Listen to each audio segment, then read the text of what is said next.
As you saw in my last video about totaling up my boat, I promised to share what ultimately happened with my boat disaster from last season. And since then, we've gone through a whole ice fishing season, and many of you have been asking for updates. So today, I'll reveal exactly what happened with the insurance claim, what happened to all my gear, and the most crucial lessons that I learned that could save you from the same situation. Let me start with what many of you have been asking about first. What happened with the insurance claim from last season's incident? Yes. The boat was ultimately totaled. I was able to keep all my portable electronics and gear, my live scope, shuttle setups, pole mounts, and tablet, but I had to fight for it. And real quick, if you have no clue what I'm talking about, I got into a wreck with my boat last year. I'll link the video down in the description for you to check out as soon as this video is done. The insurance company initially tried to count all of my removable gear as a part of the boat's value, which would have meant losing thousands of equipment that wasn't even on the boat when I insured it or at the agreed upon value that I had. That's like your car insurance company trying to claim your phone, laptop, and iPad or permanent parts of your car after an accident just because they were in there. Now, let's talk about 3 pieces of essential safety equipment that would have come in handy the day I totaled my boat if I had them. First, an emergency anchor system. You need multiple types of anchors, believe it or not.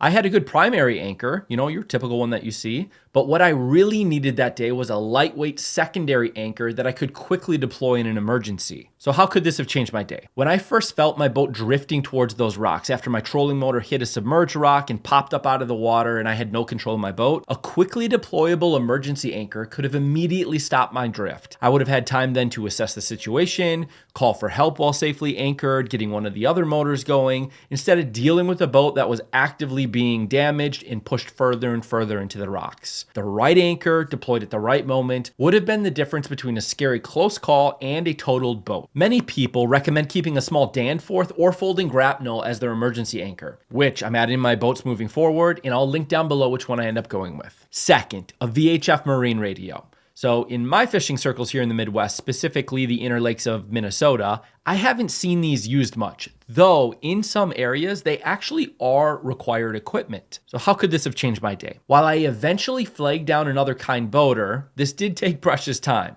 With a VHF radio, I could have immediately called for assistance if there were any other boats in the area on channel 16 when I first realized I was in trouble. Getting help 30 minutes sooner might have prevented the boat from sustaining such severe damage from repeatedly hitting the rocks. Every minute counted, and a VHF radio could have eliminated that delay. Here's the thing, people will say, but don't you have a cell phone? Well, guess what? Even with perfect cell service on the lake, if you need help, who are you going to call? You don't have the phone numbers of the other boats who might be closest to you to help that are already out on the water. But with the VHF radio, you can instantly communicate with any boat in range. The Coast Guard, if you're on a water that has the Coast Guard, or emergency services if they're monitoring in that location. Plus, if someone else is in distress and calls for help over channel 16, I can pay it forward and go help them out of the sticky situation. I'm definitely adding one to my next boat, and I know there's a lot out there. The one that I end up going with, I'll link down below. Third, high quality boat bumpers or fenders. Those standard tubular, like white tubular style ones that you saw in that video that most people use really aren't that awesome. I've learned that they tend to roll around and don't stay in place very well when you need them the most. So how could a different style have changed my day? Well, when my boat first made contact with those rocks,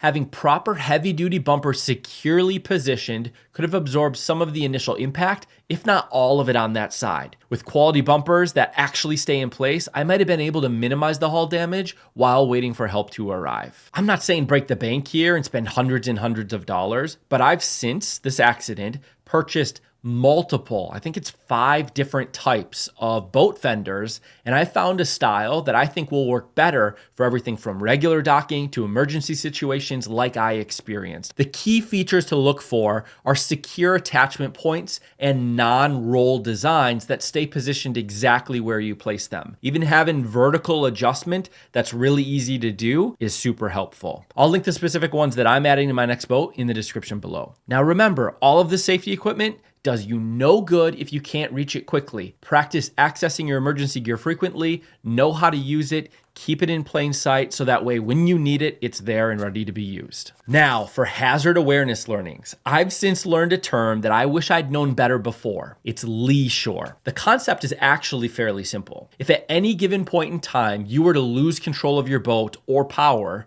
Where will the wind or waves push you? If the answer is into a hazard like rocks or a shoreline or some other structure, you shouldn't plan to hang out there very long and gamble it. Instead, position yourself so that if you lost controller power, it would actually take you away from that danger. How could this have changed my day? Well, it's actually pretty obvious, but if I had properly understood the concept of lee shore, I would have positioned my boat much differently. I was fishing with the wind pushing me towards the rocks, thinking I could just maintain position with my trolling motor. What I should have done was position myself upwind of my fishing spot with a much greater safety margin if I wanted to be on that side of the rocks. If my trolling motor still would have hit a rock, which it probably wouldn't have then at that point, but if it would have, I would have had much more time to adjust, get another motor going, get it set back down, or throw an anchor out. Or even better yet, I could position myself on one of the other sides of the rock so that way I get blown away from the hazard. A good rule of thumb here is keep at least a football field's distance from hazards in windy conditions. If the wind is pushing you towards the hazard,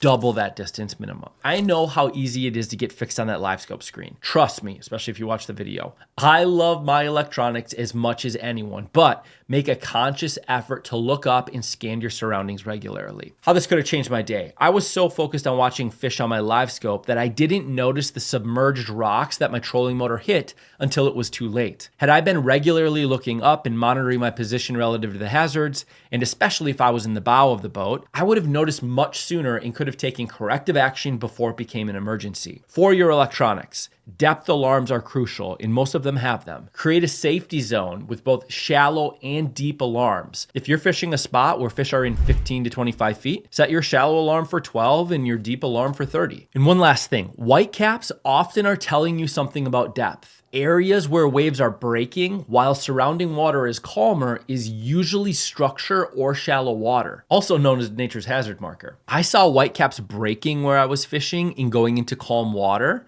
where I couldn't see rocks, and I didn't take it as a warning sign or noticing that that was probably shallow structure. Okay, now all of those are good learnings, but nothing is perfect. So what should you do if you find yourself in an emergency situation like this? Well, one thing that I did right that day was staying calm, but being calm isn't enough if you're not prepared with a plan. I should have acted faster, but I hesitated because I wasn't fully prepared for this type of situation. How this could have changed my day. Having a mental checklist because I've gone through it or I thought about it would have saved crucial minutes. Instead of trying to figure out what to do in the moment, I could have immediately deployed my emergency anchor, called for help, and taken other actions in a logical sequence without hesitation. Secondarily, know your equipment, and I mean really know it. Take my kicker motor situation as an example. I had a broken kicker motor all season long, and I kept putting off getting it fixed. I'll deal with it later, I kept telling myself. Well, later came at the worst possible moment. How this could have changed my day. A working kicker motor would have given me the power that I needed to fight against the wind and potentially get away from those rocks,